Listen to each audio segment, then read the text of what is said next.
Hello everyone, welcome to Miss Helpy YouTube channel. I'm very sorry, I'm really very sorry that I couldn't make it. मैं available नहीं थी उतने दिनों से, पर in short मैं अब से available रहने की पूरी कोशिश करूँगी ताकि वीडियोज़ आपको लगातार मिलते रहे। और आज मैं फिर इस पार्ट को रिज्यूम करती हूँ with NCERT chapter 1 of geography class 7।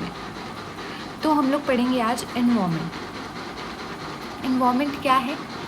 तो एनवायरनमेंट एक ऐसा सिस्टम है जो कि हम अपने सराउंडिंग्स में देखते हैं। ठीक है, हमारे सराउंडिंग में जो भी चीज़ें हैं वो मिला के एक लाइफ सपोर्टिंग सिस्टम बनाती है। वो सिस्टम जो है वो एनवायरनमेंट कहलाती है।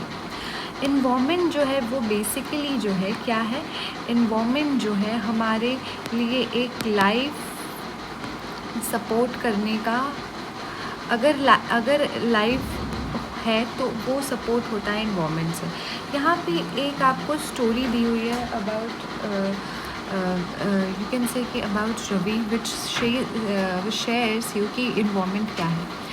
जब रवि आफ्टर लॉन्ग वेकेशन आपके पास आता है, वापस अपने टीचर के पास आता है, अपने स्कूल में आता है, तो वो आपको ये बतलाना चाहता है इससे कि जो रवि पूछता है कि क्या होता है एनवायरनमेंट, तो उसकी टीचर कहती है कि जो भी आप अपने सराउंडिंग में देखते हो वो एनवायरनमेंट है। तो रवि ने क्वेश्चन पूछता है या फिर सोचता है कि मतलब स्कूल बिल्डिंग, वो ज़ोर से सोचता है, मतलब ज़ोर से सोचने का मतलब वो सोचता है, दिमाग लगाता है, तुरंत सोचता है कि school building, table chair, classroom, open field, road, garbage, मेरे दोस्त, सभी पार्ट ऑफ एनवायरनमेंट है। तो टीचर, और ये कहता भी है फिर एक्सक्लेमेशन मार्क के साथ। तो टीचर बोलती है हाँ सब है, लेकिन रुको, कुछ ऐसे ऑब्जेक्ट्स जो नेचर क्रिएट करते हैं, for example mountain, reverse, trees, animal, ये सारे जो है, और कुछ मैन मेड होते हैं, मतलब कुछ लोगों के द्वारा बनाए जाते हैं, जैसे कि रोड, कार्स, क्लोथ, बुक्स, ये सभी हमारे एनवायरनमेंट के अंदर आता है। एनवायरनमेंट में किस तरीके से ह्यूमन जो है, फिर क्वेश्चन आता है कि ह्यूमन का क्या इन्वॉल्वमेंट है नेचुरल एनवायरनमेंट में। तो ये नेचुरल एनवायरनमेंट को मॉडिफाई करता है। लाइक कार की फ्यूम्स जो है वो पॉल्यूट करते हैं एयर को। मतलब जब भी कोई एडिशन या फिर हम कुछ माइनस करते हैं, ठीक है, किसी भी पर्टिकुलर एनवायरनमेंट के रिसोर्सेज में, ठीक है, तो वो एक तरीके से नेचुरल एनवायरनमेंट को मॉडिफाई करता है, उनसे इम्पैक्ट करता है। जैसे कि कार जो है, वो कार से एयर पॉल्यूशन होता है तो वो एयर को पॉल्यूट करता है। वाटर जो है वो एक पॉट में रखते हैं और फिर उसको हम पीते हैं, तो एक तरह से हम वाटर यूज़ कर रहे हैं। फूड जो है वो हम लोग वेसल में रख के खाना खाते हैं। लैंड जो है उस पर हम लोग फैक्ट्री बनाते हैं। ये सारा हम लोग मॉडिफाई करते हैं, पॉजिटिव वे में भी और नेगेटिव वे में भी। ह्यूमन बींग्स जो है वो कार्स बनाते हैं, मिल बनाते हैं, फैक्ट्री बनाते हैं, मैन्युफैक्चर करते हैं, कंटेनर, बर्तन, बहुत सारी चीज़। तो ये सारे ह्यूमन जो है किस तरीके से मॉडिफाई करते हैं environment. Now there are story which is talking about some list of some friends that why environment is changing, because it is our need that if we talk about it is our need that modifies the environment. So if we're talking about components of environment, which talks about apart natural environment, human made environment and human environment. The natural environment consists of air, that is atmosphere, water, hydrosphere, land, lithosphere, and living things, biosphere, which comprises of all of these three. Now, human made is that building, parks, bridges, roads, monuments, industries. These all are artificial or the human made environment, which is created by human for their convenience to live. Now this human is like individual, family, community, religion, educational institution, economic, political situations. All these things are comprising of human environment. Now, there are two kind of resources that we find on the basis of origin in the environment, which is abiotic resources and biotic resources. Biotic resources are the world of living organisms, that is plants and animals, and abiotic is the world of non-living, that is the elements of plant. Biotic can breathe, they have life. Abiotic can nurture the life, but they don't have life. If we talk about environment, so if we talk about environment, what is environment? Environment is that the place, people, things, nature, surround and living organism is called environment. So if we are referring to the natural environment, we refer to the both biotic as well as abiotic life that is existing on the earth. Now, human environment reveals that activity, creation, interactions among human beings, natural resources और साथ ही साथ जो man-made resources है इस तरीके से. Environment is basically a French word which has taken its origin from environneur. Environneur means neighborhood. What is present in our neighborhood? So first we talk about natural environment. Natural environment consists of land, water, air, plants, and animal comprising of the natural environment. We all are familiar with the meaning of lithosphere, hydrosphere, atmosphere, biosphere from our previous class. Means that is land, water, air, biosphere, all the living beings where they live. Let us talk about these domain in detail. Okay. Now, lithosphere. Lithosphere is, what does that mean? Lithosphere is a solid crust. Okay, it is a solid crust on the hard top layer of the earth. ये जो है वो rock से बना होता है and minerals इस पर कवर होती है by the thin layer of soil. ये एक इरेगुलर सर्फेसिस होता है जिसमें बहुत सारे लैंड फॉर्म्स होते हैं, जैसे कि माउंटेन, प्लेटूज, प्लेन्स, वैलीज.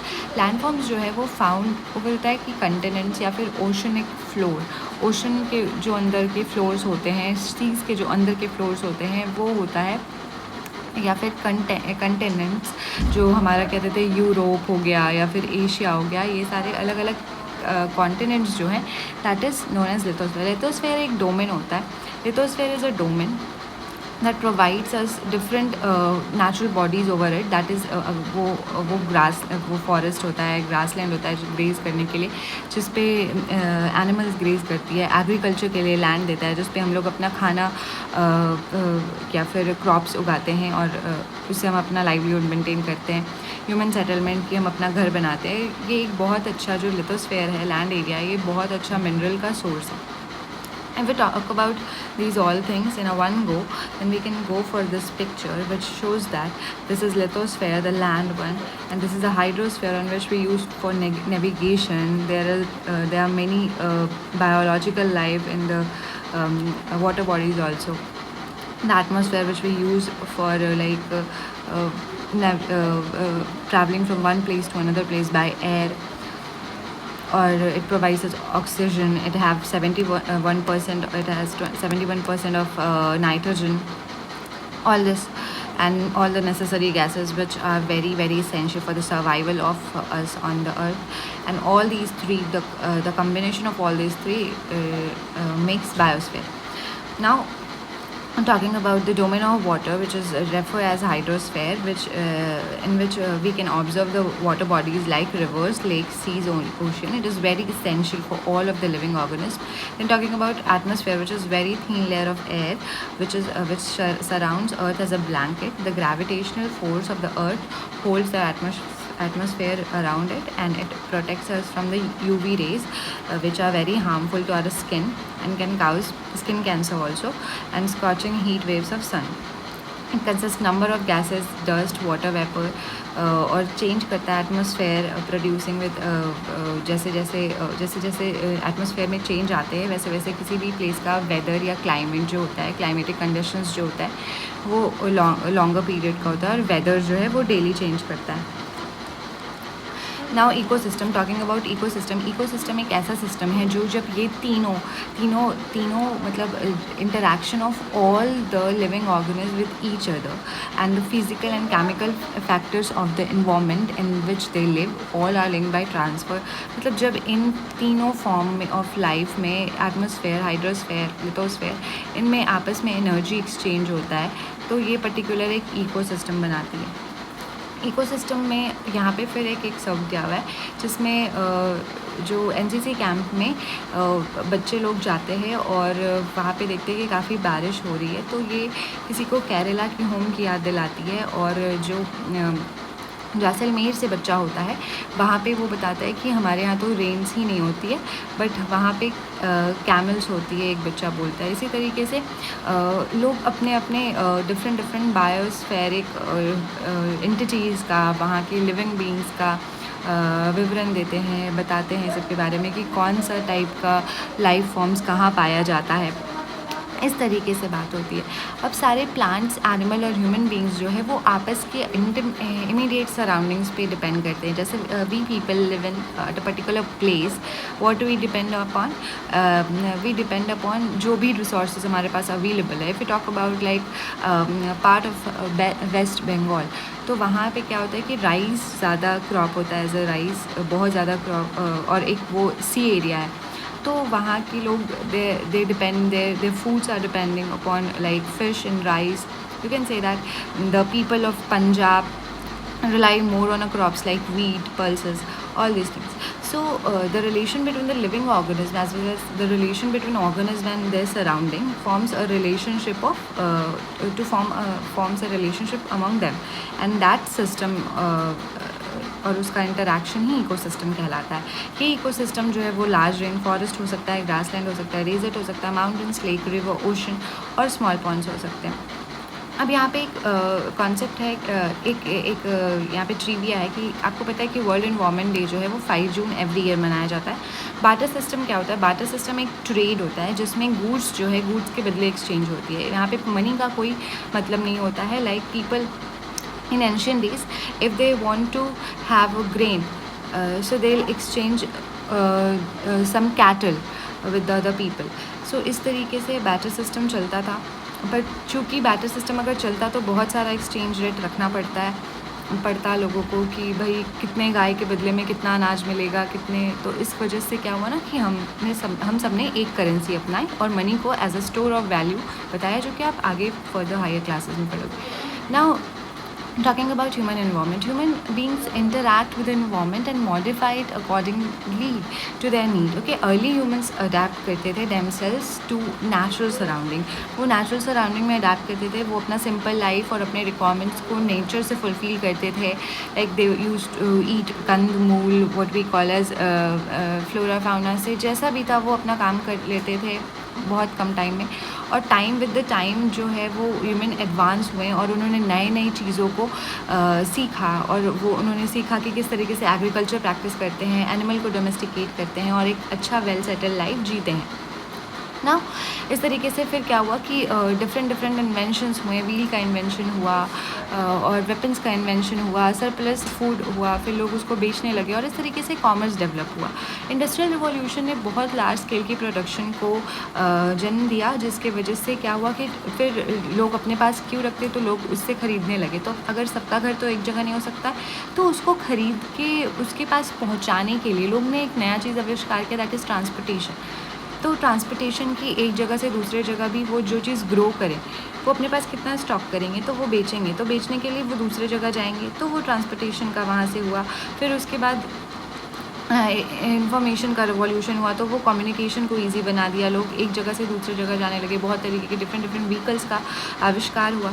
तो इस तरीके से बहुत सारी चीज़ें। Have you ever thought it while of eating a juicy watermelon in the summer and hot roasted peanut in the winter? कभी आप ऐसे सोचा है आप लोगों ने कि हम लोग कैसे एक जूसी वाटरमेलन जो है वो चाहते हैं कि समर में खाएं, और जो भुना हुआ बादाम होता है वो हम बादाम या फिर मूंगफली, तो ये सब हम लोग विंटर में खाएं। तो ये इसलिए होता है क्योंकि जो ह्यूमन जो है वो जानता है कि किस तरीके से परफेक्ट बैलेंस नेसेसरी है नेचुरल एनवायरनमेंट में और ह्यूमन एनवायरनमेंट में।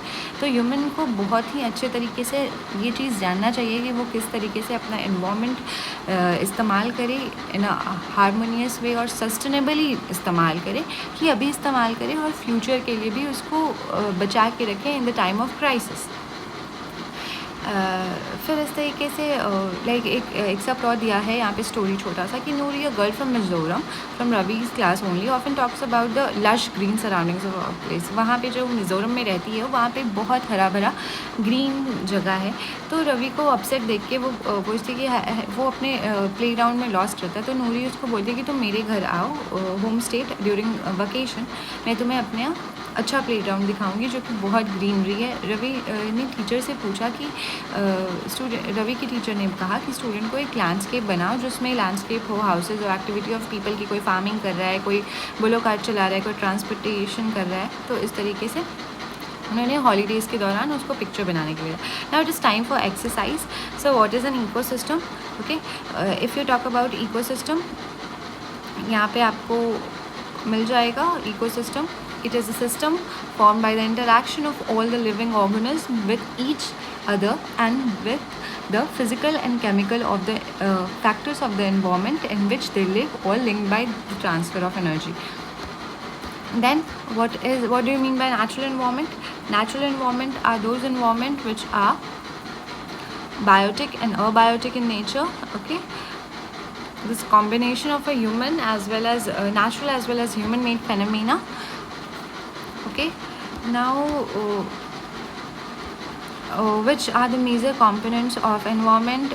Give for example all these questions, the answer of those all the following questions I'll give you in the PDF attached to the video, and let me check this for you, like which is not a natural ecosystem.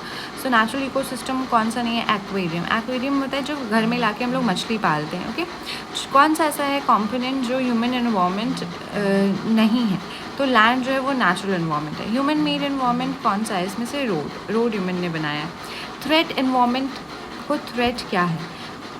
Growing plant threat नहीं है, growing population threat नहीं है, sorry growing population threat है, growing crops threat नहीं है। Now talking about match the following. Match the following अगर biosphere की बात करें तो बायोस्फीयर क्या होगा? Biosphere is the relation between sorry talking about the biosphere is the narrow zone where the land, water and air interact. Atmosphere is the blanket of air which surrounds the earth. Hydrosphere is the domain of water, and this environment is the relation between the organism and their surrounding. Now reason देना है कि man modifies an environment. कैसे man modifies his environment? Because of designing something convenience to for them. All these things will be dealt in the PDF part. Thank you.